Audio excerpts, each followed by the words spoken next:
Hello again, everyone. This is Nathaniel Gibson bringing to you my MPA545 Week 5 Multimedia Discussion Board. Okay, so the Public Employee Collective Bargaining Unit that I have chosen for this week's discussion board is the Local Teamsters 1932 Public Employee Bargaining Unit.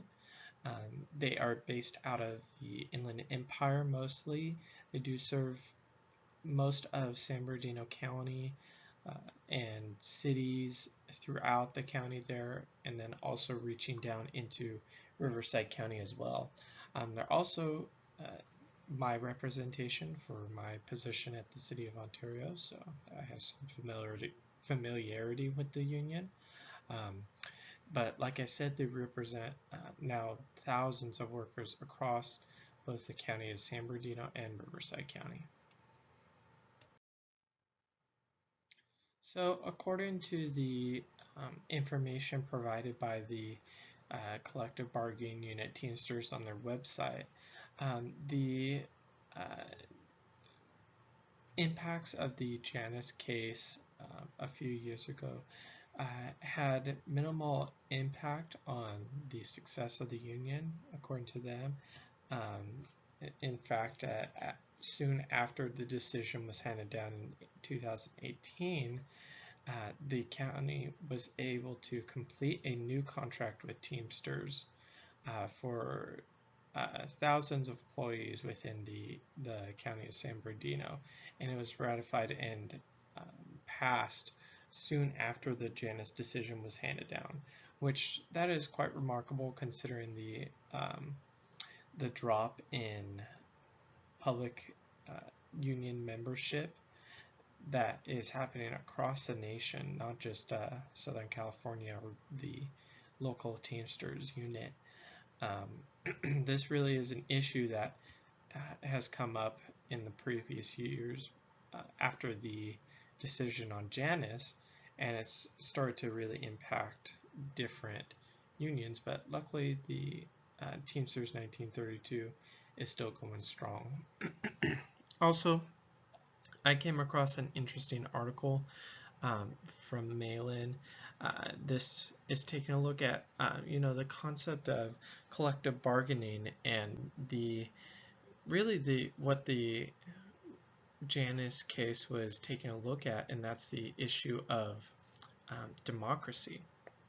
Does this infringe upon individual rights, and is it a fair and equitable practice for different employees and their respective workplaces? And within these articles,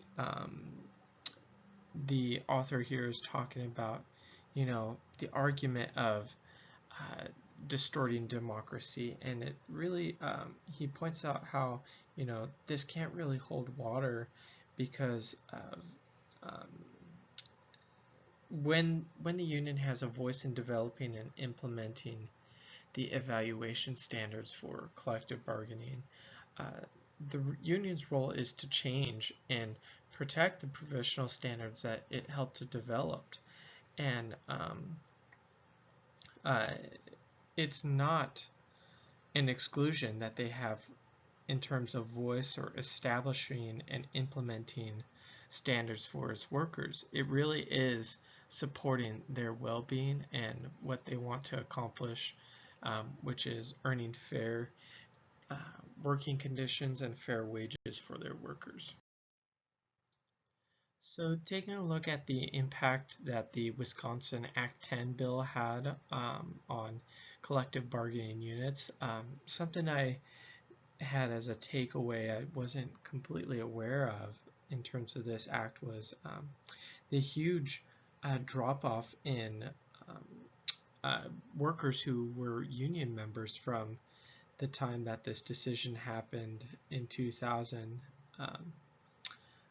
to 2021, almost 20 years later, and that was a drop of over 11%, from 17.8% to 7.9%.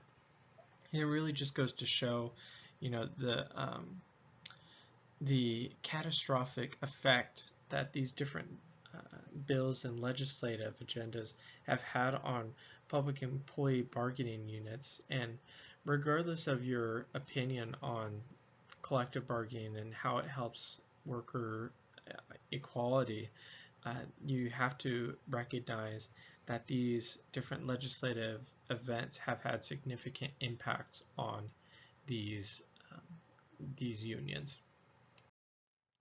So that wraps up my brief discussion of the different legislative items and the collective bargaining process.